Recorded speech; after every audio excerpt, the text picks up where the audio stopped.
Hi, everyone. I want to introduce our first presenters, Dr. Valerie Boyer and Grace Lefoe.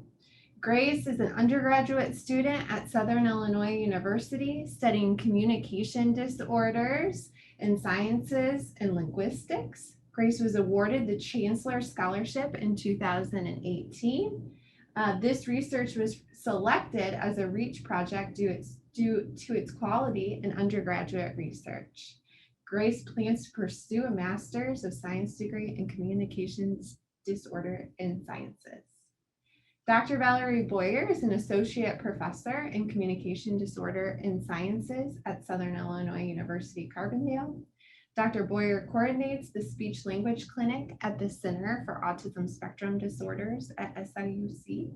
She's a certified speech language pathologist with interest in early language and literacy, and she's currently the recipient of the Mark and Susan Ashley Endowed Professorship. Thank you so much for joining us, and I'm going to let them take it away. Thank you, Shannon, and thanks everybody for attending this early session this morning. Grace and I are very excited to be here today and to share her project that she's been working on this year. So just a little bit about me before we get started. I am a speech language pathologist. I worked in early intervention and in the nonprofit sector before I came back to the university. I'm finishing my 12th year here at SIUC. I am an associate professor, and I'm the program coordinator for the graduate and undergraduate program in speech language pathology here at SIUC. I do coordinate a speech and language clinic for kids under the age of 6 at CASD. And do research with students on topics related to early language development, early language disorder, autism, and some reading issues as well. So we're excited to present Grace's project today, and we'll go ahead and get started on that. So the title of her project is Parents' Experiences Navigating the Diagnostic Process for Children with Autism Spectrum Disorder. I'm going to take us through kind of just a little bit of history and kind of how we ended up at this project, a little bit of lit review, and then I'm going to turn it over to Grace to walk through what she actually did and the results that she has been able to discern so far. So just to get us started, I know we just had a little bit of history about TAP in Illinois, and SIU was a founding member of the autism program in Illinois. The Center for Autism Spectrum Disorders at SIUC actually predates TAP by a few years. So it was established in 2000 by Dr. Anthony or Tony Kuvo and Mrs. Rebecca Trammell. I've linked here in the presentation to an article in our Alumni Association magazine about how CASD got started with these two individuals from two different programs here in what used to be called the Rehabilitation Institute. Dr. Kuvo was from the Behavior Analysis and Therapy program, and Mrs. Trammell was from the Communication Disorders and Sciences program. And I highlight this just for a little bit of my own personal history too. I attended SIUC in the late 90s, graduated in 2000 with my master's degree. And in this article, Mrs. Trammell and Dr. Kuvo talk about the first client that Mrs. Trammell had in our other clinical facility here, which is called the Clinical Center, and how that particular client kind of led her and Dr. Kuvo to start collaborating, and which led to the Center for Autism Spectrum Disorders. And that client, that first client in the clinical center that she had that led to all of this was my client as a graduate student. And so I just find that so great and fun and kind of karma that I got to come back and work at this center that they started from the very, very, very tiny part that I played as a graduate clinician with that particular client. The Center for Autism Spectrum Disorders has grown a lot since they started it in 2000, and today we have a mission that really matches the mission of the university. We do teaching, research, and service out of the Center for Autism Spectrum Disorders. Dr. Michelle Kibbe is our director of CASD, and she leads groups in the psychology program along these same areas of teaching, research, and service. along with Lilith Reuter-Yule, our newest faculty member in CDS, coordinate the speech and language piece of the center. And then we have behavior analysis and therapy students as well. And we've started a new partnership with TAP this year, in which their Hope clinics are helping provide that instructional component for behavior analysis and therapy students. We do research. This is an example of one of the research projects that is a student-led project. This is Grace's project, and I have just been mentoring her through her research process. And then we do provide services. So we are part of those numbers that you saw from TAP for last year. We do provide screenings, diagnostics, and direct intervention services at our facility here at SIUC. We are a rural area, and so I just wanted to kind of put up a map here because I think sometimes it sort of gets lost on people who aren't from Southern Illinois at how far south we are in the state of Illinois. And so we have a little map here that kind of gives us some references. Southern Illinois University in Carbondale is located in Carbondale, Illinois. We're about 2 hours south of St. Louis. We're 3 hours south of Springfield and about 5 hours south of Chicago in the state of Illinois. And that becomes important for the project that we're talking about today, because we were really looking for the voices of families who live in rural communities and are going through the diagnostic process. And so when we looked at literature, we really tried to find literature about what is that rural experience like for families that are going through an autism diagnostic process. The second map on this page, the orange map, is a map of what is largely considered to be Southern Illinois. It's constituted by 23 counties. So even though we are rural, we're located in Jackson County, and we don't have a large population base. We do have a pretty large geographical region that makes up Southern Illinois. So there's some driving distances that constitute living in this area of Illinois. And then some links here about how we are defined as rural by several different national agencies and sort of their definitions. So background on the current project. So Grace Lefoe is an undergraduate student in communication disorders and sciences. She approached faculty as a freshman and indicated that she had real interest in trying to do research and be involved in the research process as an undergraduate student. And so we started off her freshman, sophomore year doing some readings in early teaching strategies related to autism spectrum disorder.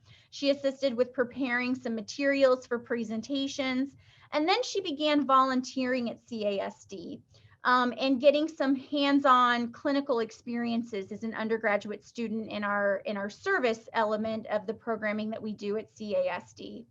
And that has led her to pursue her own research project. So she got a little bit of research experience helping out others. She got a little bit of clinical experience doing some volunteer work.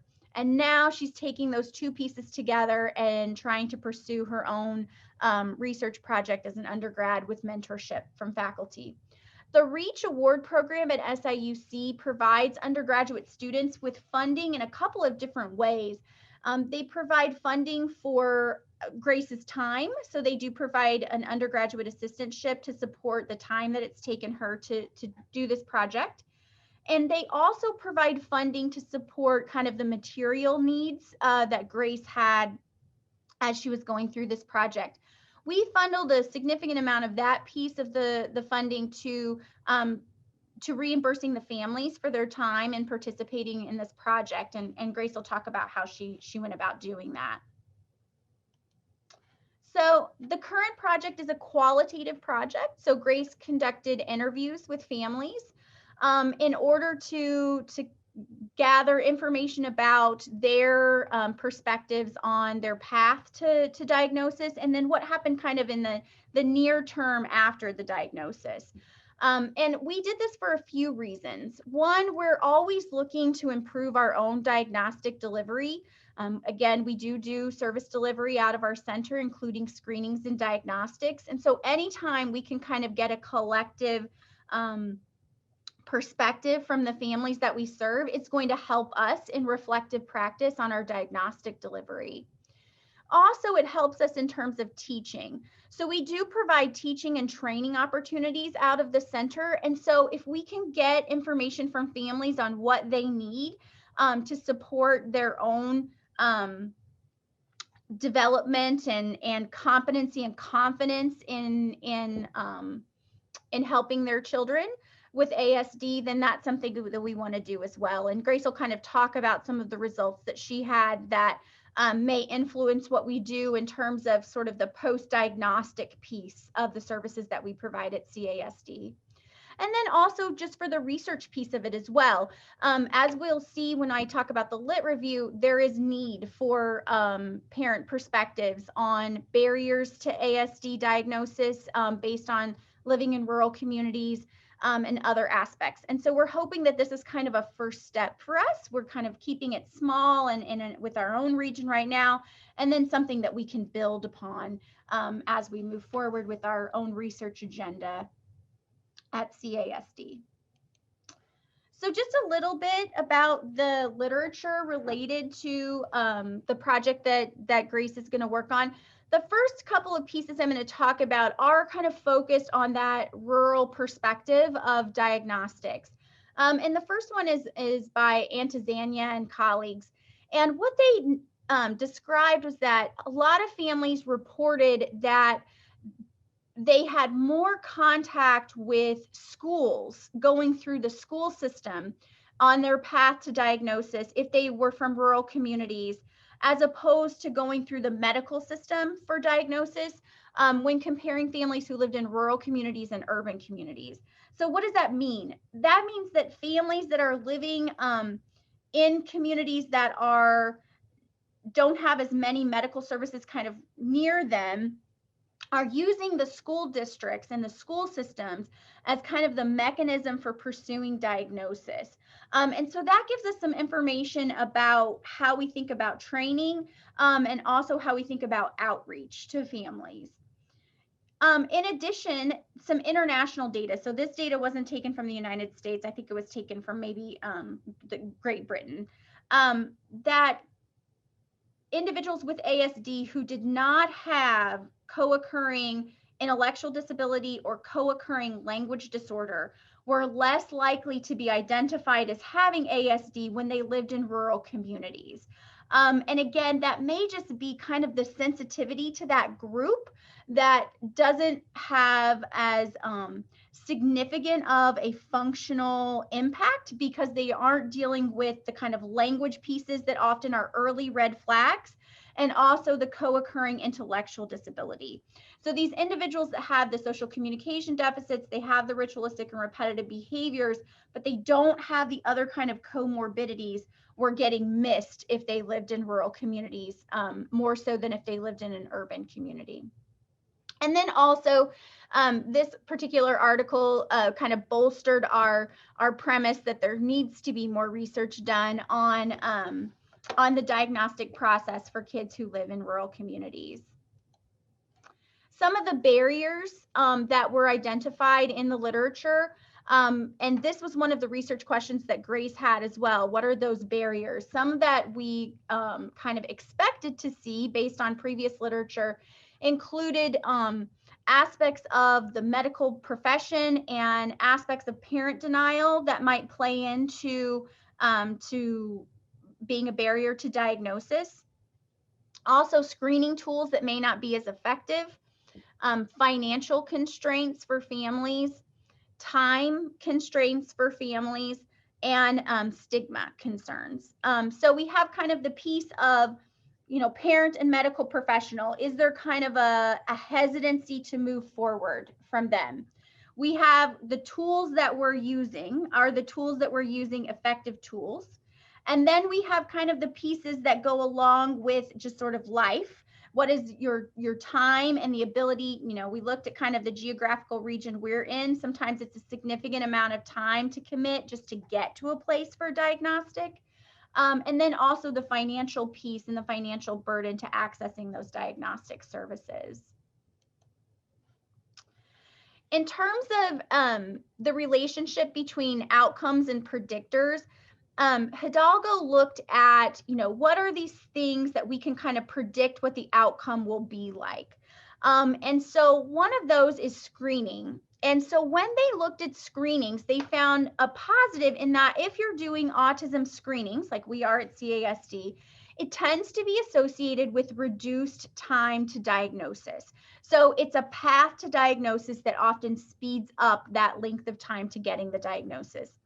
At the same time, it can result also in what we call a shifting diagnosis, meaning that the child might get a diagnosis other than ASD prior to getting that ASD diagnosis.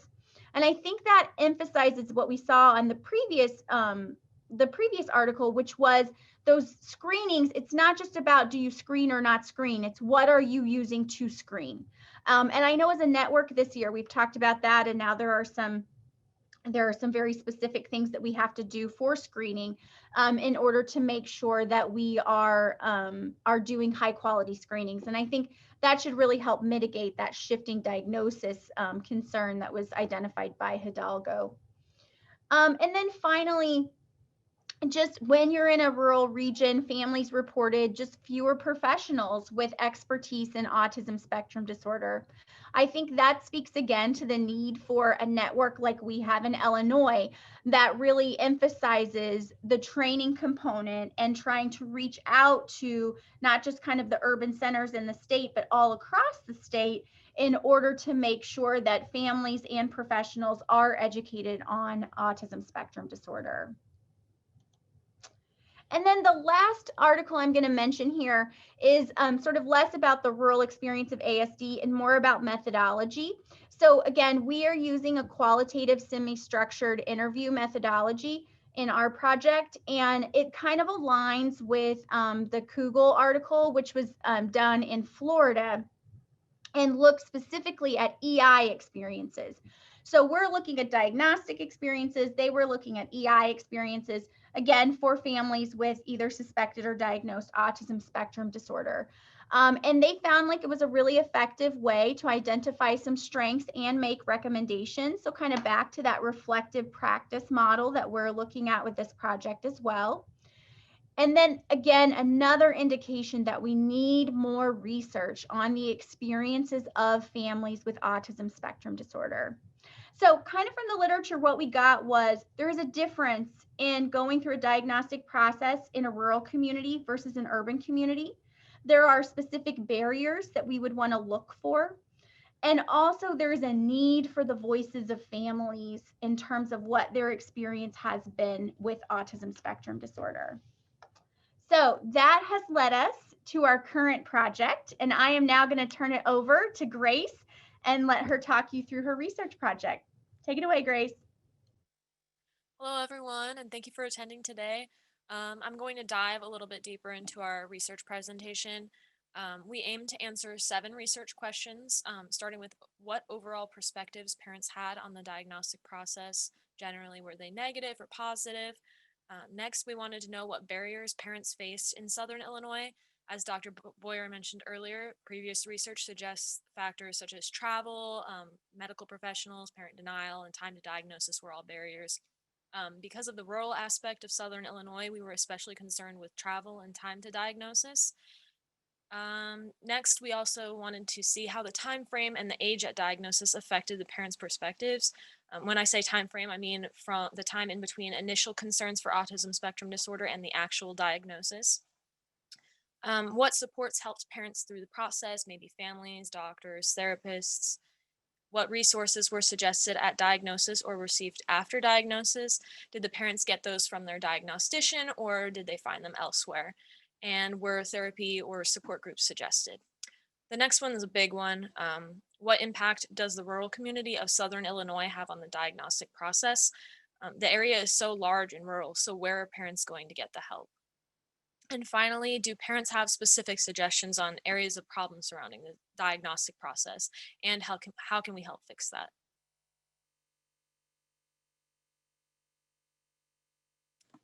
Next slide.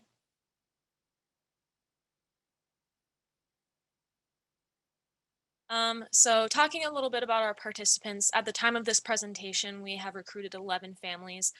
We pulled from current and past clients at their Center for Autism Spectrum Disorders at Southern Illinois University who had been diagnosed within the last 5 years. We also recruited from the Autism Society of Southern Illinois.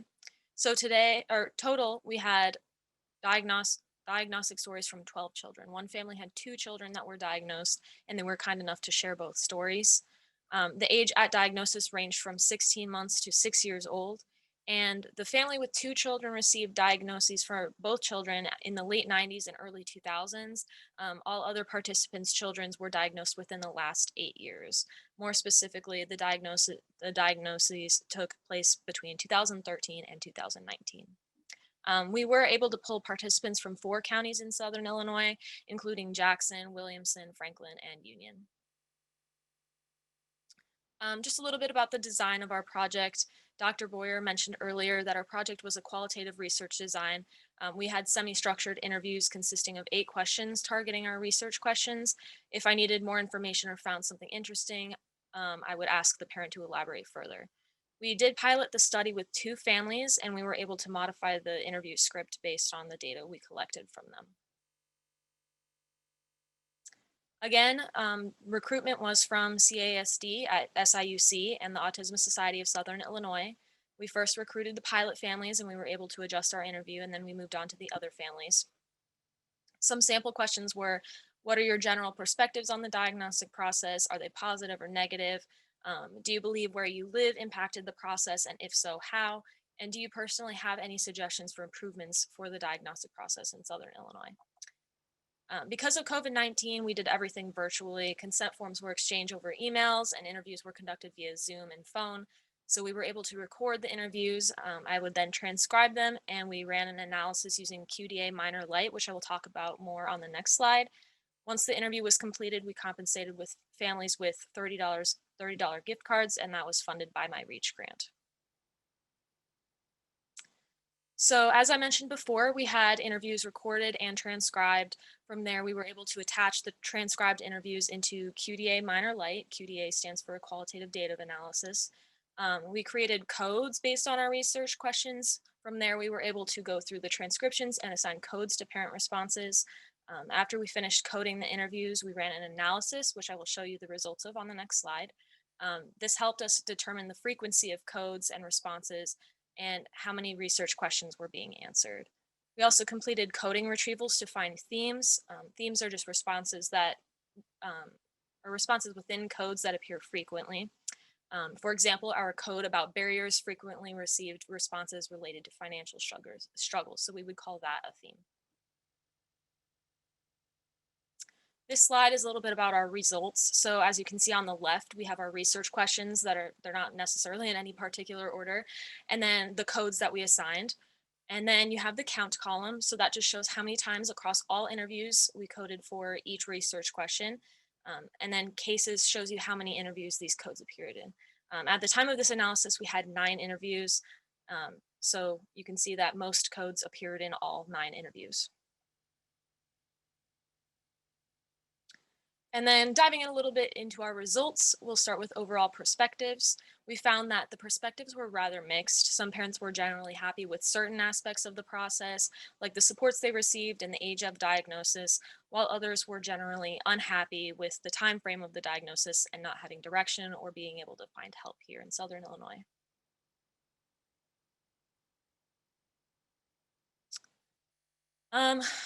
This is a big slide, so here we talk about the results we found for barriers to diagnosis. A lot of it was consistent with previous literature. We found that geography and finances were a barrier, and then some parents resorted to traveling all the way up to Chicago to receive a diagnosis for their child, and they had to make that trip multiple times. So it's a big struggle for families who don't have those resources or the time to give to traveling all the way up there. Most parents traveled to St. Louis, which is closer than Chicago, but still I mean, even from us in Carbondale, that's 110 miles away, or like 2.5 hours. We're almost in the center of Southern Illinois. So that means people even further east from us have to travel even further. Families experienced difficulties with finances. That was more related to therapy than diagnostics. However, that's still an issue. That means there are parents out there who are not able to get help for their child. Um, Parents also reported that lack of knowledge was a barrier. They experienced them themselves. Some families just didn't know much about autism spectrum disorders and were not able to seek help for that because they didn't know that's what they should be looking for. Parents also stated that doctors in the area were not helpful and instead took the wait and see approach very often, thinking the child would grow out of the symptoms, which was not always the case. And then that caused the parents to not be able to get the help they need for their child until a later age. Another common barrier was service availability. This includes the availability of both diagnostic services and therapy. Because there are so few places to go, the wait lists for these places are a lot longer. There aren't many programs in the area, so parents have to drive out of state to St. Louis to get help for their child. And there's a lack of therapy services for like applied behavioral analysis therapy, or ABA.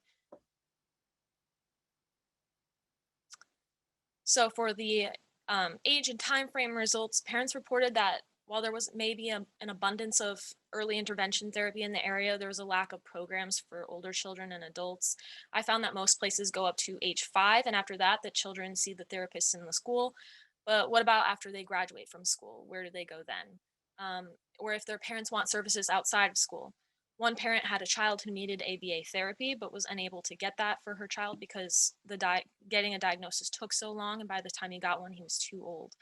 Most parents were satisfied with the age at which their child was diagnosed, which was great. Um, Another theme we found was that there are commonly long wait lists for diagnostics and therapy. Even when parents are able to get a referral from their doctor, they are unable to get their child an assessment appointment for several months. The wait time was usually around 6, sometimes even longer than that. As for supports throughout the diagnosis, while some parents were reported that their doctors were a barrier because of their lack of knowledge, other parents replied that their doctors were a support system throughout the process. Family members were often a support system as well. Even the parents themselves were great advocates for their child on the path to get a diagnosis. Many parents suggested that other families with children with ASD were the best supports just because they had been through very similar situations and were able to offer some guidance on where you should go for therapy or what's a great doctor to see, or these resources helped me at the time. Often children were in therapy or early intervention before they received a diagnosis, and so their parents relied on therapists for referrals and any general questions they had. A lot of the early intervention therapists were in home, so they had a strong bond with the families. And finally, the education system was reported as a support because parents felt like they could often reach out to teachers or school therapists for help even after their child no longer saw them. And for resources at or after diagnosis, most children already had speech language therapy, physical therapy, and occupational therapy before their diagnosis, but you do need a diagnosis to receive ABA. So that was typically recommended at the time of diagnosis. Doctors usually suggested genetic testing for the children just to find out what caused it and how to better treat it. Um, Unfortunately, a lot of parents commonly responded that they received no resources at diagnosis.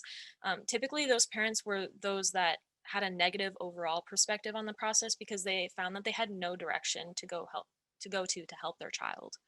Um, Specifically, Southern Illinois lacked services both for diagnostics and services or like therapy. Parents had to go to St. Louis, Belleville, Edwardsville, which is they're all quite a drive, and it's impossible for families where both parents work. Um, and then this next theme kind of goes along with the no resources theme. Because families had to travel so far to get a diagnosis, their diagnosticians were not able to provide recommendations for therapies and resources that were local to the family just because they didn't know, they were from so far away that they didn't know what was going on in the area. And then a lot of families reported that they did not receive services or resources that were specific to the needs of their child, which was kind of sad. I think um, you know, diagnosticians could maybe take note of this child might need these resources and be able to contact the family after diagnosis, even if they are, if it's something that comes up later, just to offer that additional support.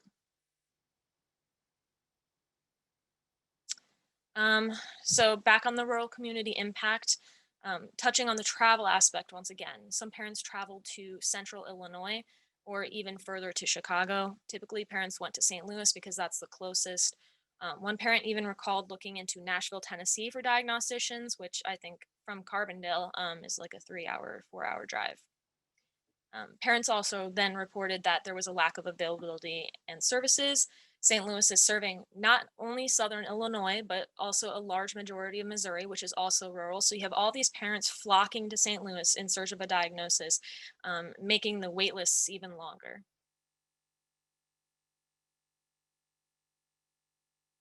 And then finally, we have our suggestions. So a lot of parents suggested that we try to increase the availability of both diagnostics and services locally. I think this would lessen the wait lists and increase the number of children being diagnosed earlier. Again, because of the size of Southern Illinois, we should establish several places throughout the area that can help provide these services so parents do not have to travel so far. Parents found that financial struggles were a barrier and recommended that we should try making a funded program that's funded by the state or offer some way to help parents who cannot afford therapy costs and do not have insurance. And most importantly, parents encouraged education. I had a parent suggest that we provide advocate training to parents so they can better learn how to stand up for their child. Most parents wish their doctors knew what to look what to look for in terms of ASD and how to help. So as for our limitations, limitations definitely included COVID-19. Our project was supposed to be in person. We did have to transition into online interviews. We found that recruiting and communicating via email with the parents was very limiting. A lot of parents don't check their email daily, and as a result, we had fewer participants than expected.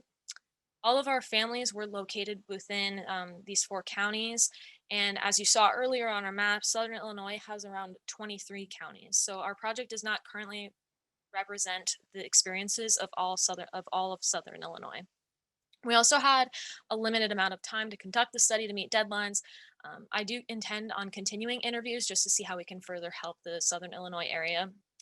And some of our next steps include expanding to reach families in other counties, like I mentioned just a minute before.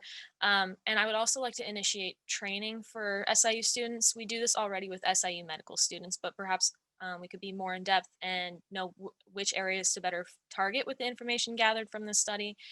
Additionally, we can take this to speech language pathology students, psychology, and behavioral analysis therapy. And then based on those parent reports that other families were a strong support system, I would like to start a parent support group to link families together to hopefully give them those connections.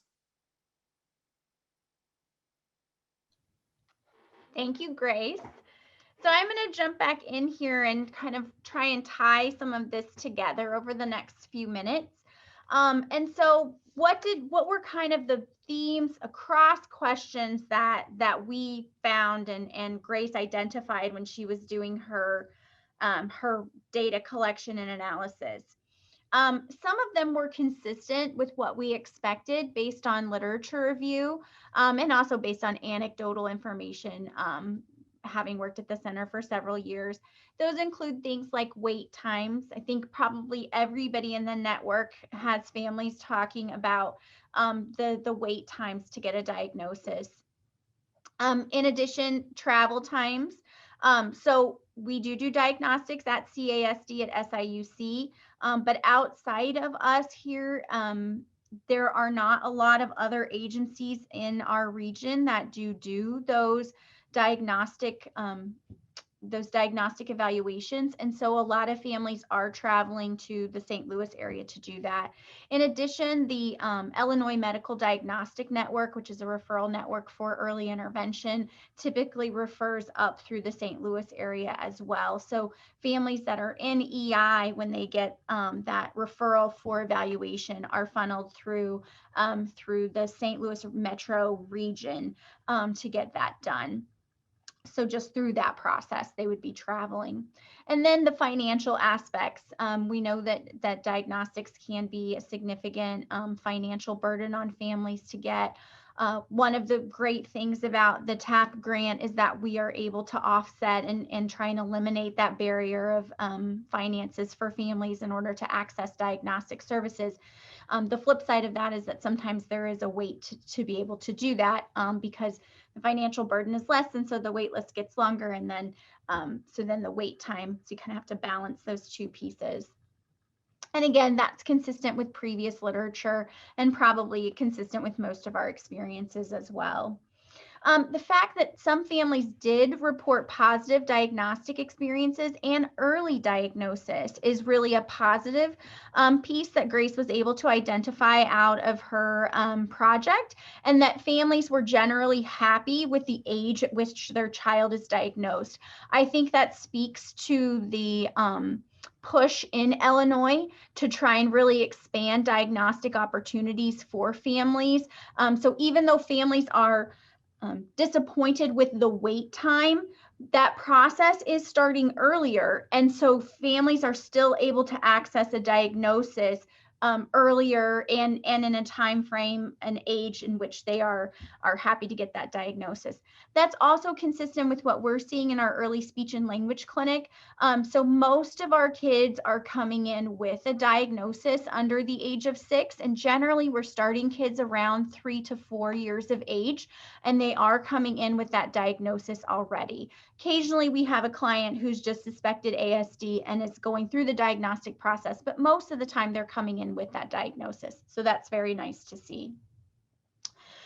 The mixed reports in terms of contact with the medical community, there were several families in Grace's study that reported that the initial contact with the doctor yielded a response of wait and see.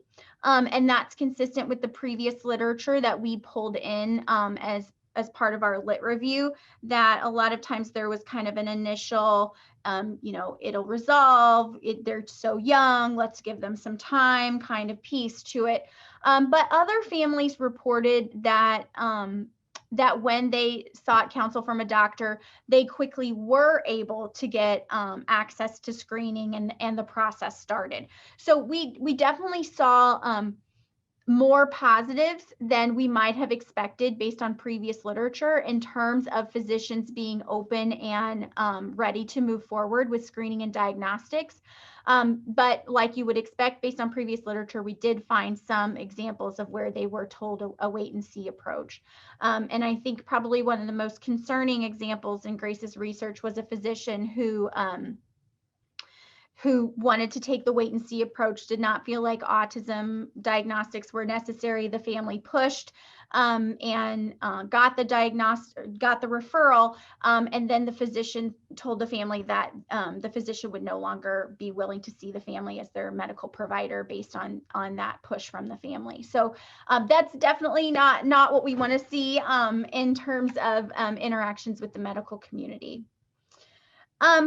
And then also the contact with the educational setting.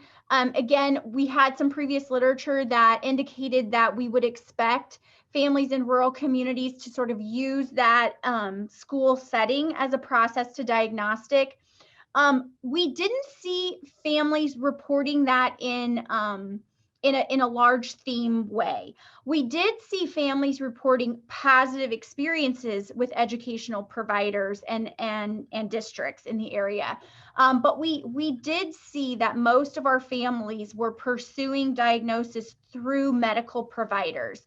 And so that was a little unexpected based on review of previous literature.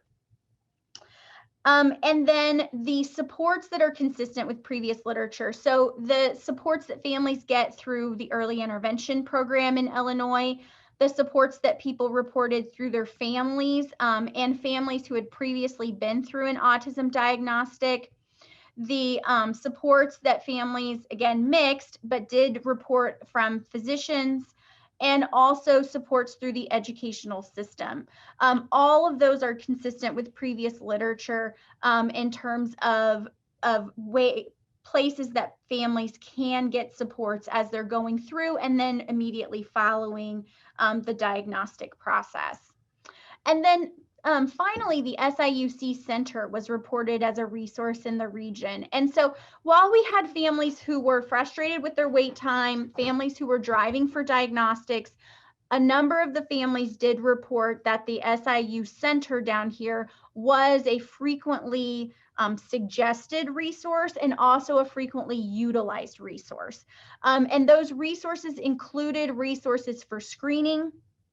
It included resources for diagnostic evaluations themselves, and it included resources for post-diagnostic intervention. Grace did mention that particularly for older children, there seemed to be kind of a dearth of service provision in the area. And that is something that our new director, Dr. Kibbe, and her group are really trying to focus on, our services for school age, adolescents, and even college age individuals with autism spectrum disorder here in the region.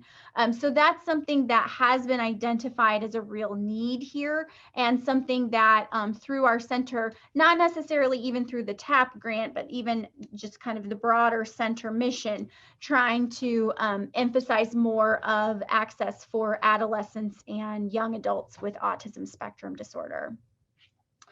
So finally, I just want to kind of summarize by thinking about the three areas that we focus on as a center. That we focus on teaching, we focus on research, and we focus on service. And where does this project sort of help us as a center in terms of those three missions that we serve? So from a teaching perspective, it helps inform us and our students about what families need as they're going through the diagnostic process. And last night, Grace was able to present this to all of our graduate students that are doing practicum in our speech and language clinic this semester. And we talked about some of the things that surprised them and some of the things that didn't surprise them about the results that Grace identified. One of the things that they mentioned was that they were surprised that there weren't more diagnostic outlets in the region, and a number of the students are not from Southern Illinois, and they reported hearing similar things when they would go home to other parts of Illinois or even neighboring states. And so it really opened up a dialogue for us to talk about why that is, and what are some of the real practical reasons why people don't, who are qualified, don't pursue autism diagnostic training and then utilize that as part of their practice. And so that was really nice for a teaching component for our students, something that kind of is related to the work we'll do as speech language pathologists, but not directly that clinical work. So that's part of it. And then also from a training perspective, it gives us some areas to pursue in terms of external trainings, both focused on families and also focused on other systems related to us. So for example, school-based systems, medical systems, and also family systems. One of the things that we have been doing here is that we've been trying to reach people in what we consider to be the pre-professional phase. And so we're trying to provide trainings to people who are in training to be related professionals. One group that we've been working with now for several years is all of the physician assistant students here at Southern Illinois University. And so every year we go in and do a specific training on autism diagnostic screenings for those physician's assistant students, so that when they leave and begin their practice, they have already the mindset of the need and the recommendation for autism specific screenings, the age at which those screenings are recommended, and specific screening tools that they can use as providers. And then those students in a pre-COVID world have the opportunity to come in and observe in the clinic so that they can see the therapies that kids with ASD are engaged in Southern Illinois. So the next area is service provision, and what can we do as service providers here at CASD based on the information and the voices of families. One, I already mentioned the need for older children, adolescent, and adult intervention. and that our psychology team is really pursuing that. They spent fall semester kind of putting their protocols and their programs into place, and then they've started recruiting in the spring semester to try and capture that group that we know has need in Southern Illinois. In addition to that, it really emphasizes the continued emphasis that we need to have as a center on screening and diagnostics, and how critical that is to our mission here in Southern Illinois, because we do know that the services here are limited, and that we really need to be involved in supporting screenings and diagnostics in this part of the state. And also the partnerships that we have with medical providers as we go through those screening and diagnostic protocols. And we have in the last year established relationships with medical providers, both to help funnel referrals and also to do post-diagnostic consultations, which Grace mentioned is a real need reported by families. That you just don't get the diagnosis and then you're on your own, but what happens in that post-diagnostic consultation? And so we do have a relationship now with a medical provider that we give reports after our diagnosticians have done the diagnosis, and then that medical provider meets with the family to do a consultation post-diagnosis. And then finally, we have research. And so Grace had talked about how she wants to build on this project. We're not quite at the point of saturation, which is where, as a qualitative researcher, you start to see the same information over and over again. You're not really capturing new information in your themes. I think we're pretty close to that, but I don't think we're quite there yet. And so Grace has a target of about 20 families. So I think we're at 11 right now. So we're a little over halfway to her target number for this particular project. And then we are interested in trying to kind of expand our scope in terms of geography for this project. So that's something that we would like to build next steps. And then Grace mentioned kind of hooking up the research with the service and trying to do either some kind of training, advocacy training as part of our mission, or also post-diagnostic support group offerings out of CASD, that she would help us build that programming as part of her next steps in her research. So that's how we're going to take this project and try and integrate it into the 3 missions of CASD: teaching, service, and research. Having said that, we are welcome to open it up to questions, and we really appreciate your time this morning. Thank you both so much for your presentation. We do have some questions, so I'm going to pose those while we have some time. One individual asked, how can we help families understand there's a wait list for diagnostics so they start the process earlier rather than waiting to see and then being upset about the wait time? That is such a great question. So one of the things that we've been thinking about, and let me just say first, I do not have like the answer for that question, but let me just tell you kind of what we've been thinking about at CASD. We've been talking about this because when our first touch is the intake and then the screening. And what we're hearing from families in the screening is that they need help right now. They need help right now. And so it feels terrible to then be like, okay, you have a positive screen. Now you're going to get on this wait list for diagnostic.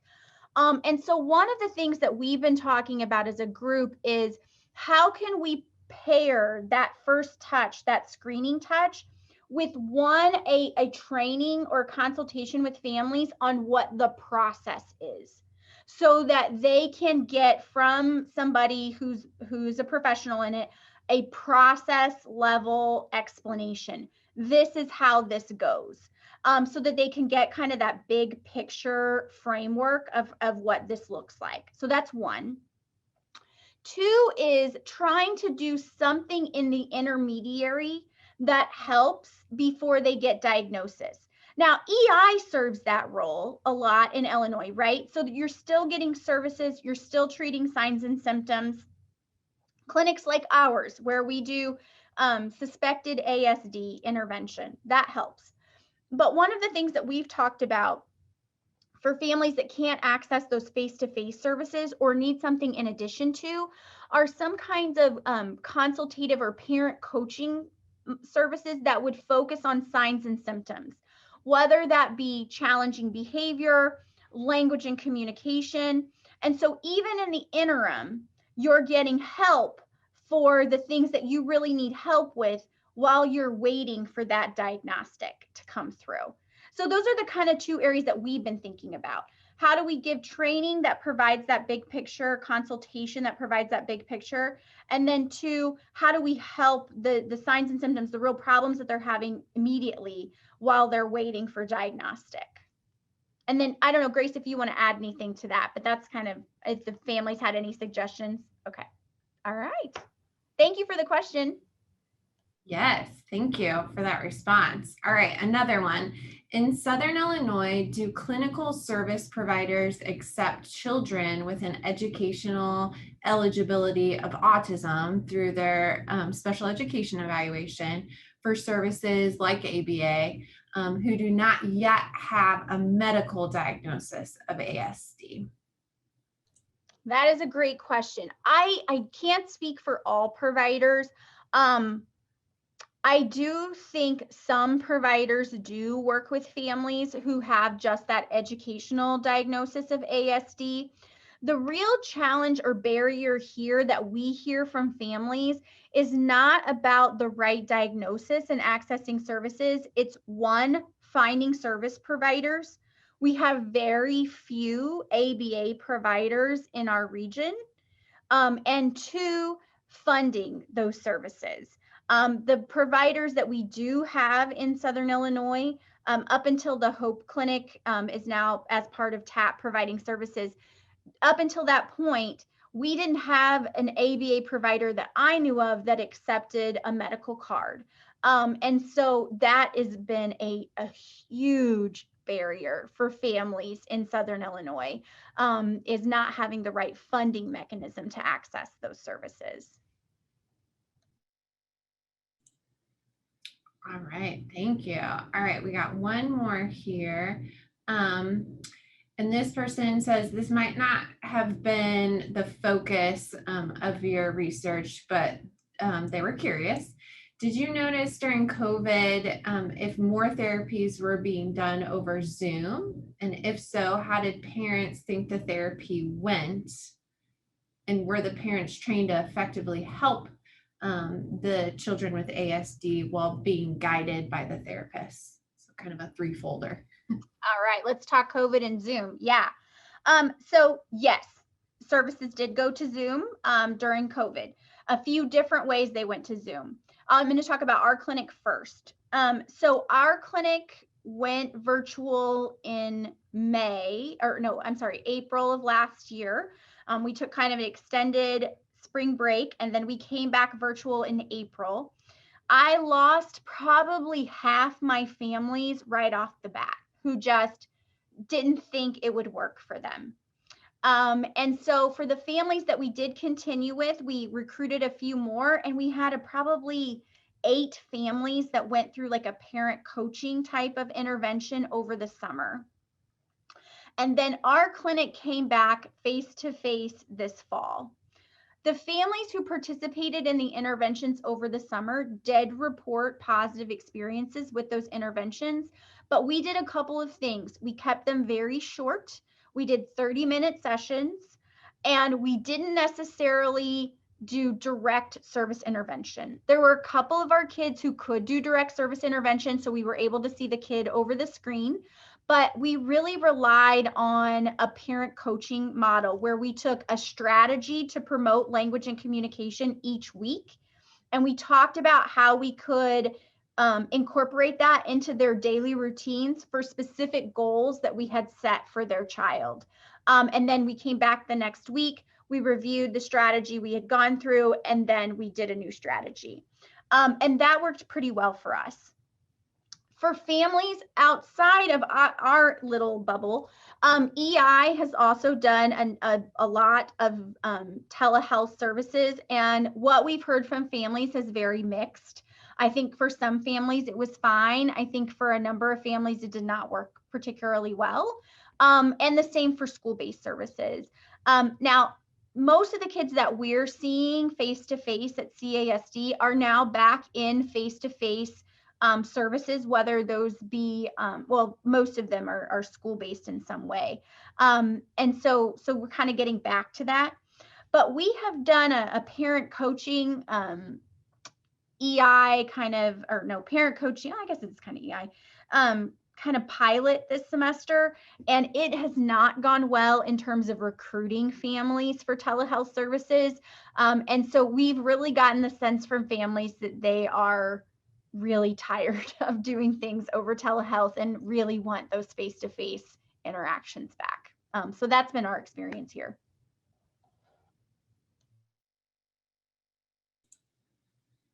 Great. I think we have time for one more. Do you have an opinion on why public insurance specific to ABA is an impossibility unless one has a waiver in the entire state? It seems to be the only referral doctors give, while simultaneously being the most difficult, if not impossible, to receive.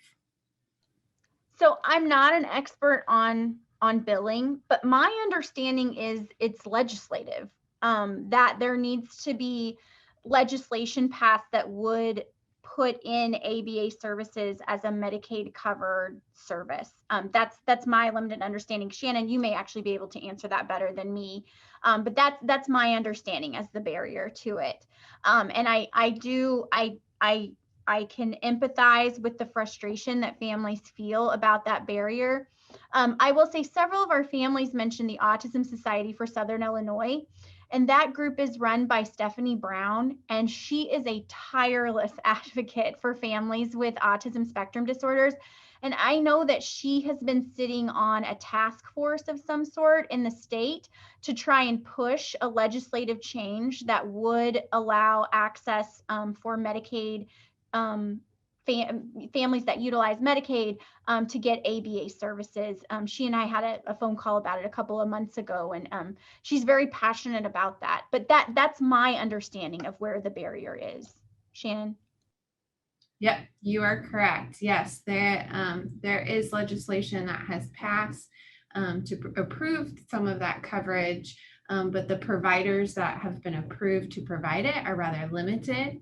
And so the Autism Task Force is pushing through trying to note that there are other qualified providers than just the small subset of dual credentialed providers that have been approved thus far.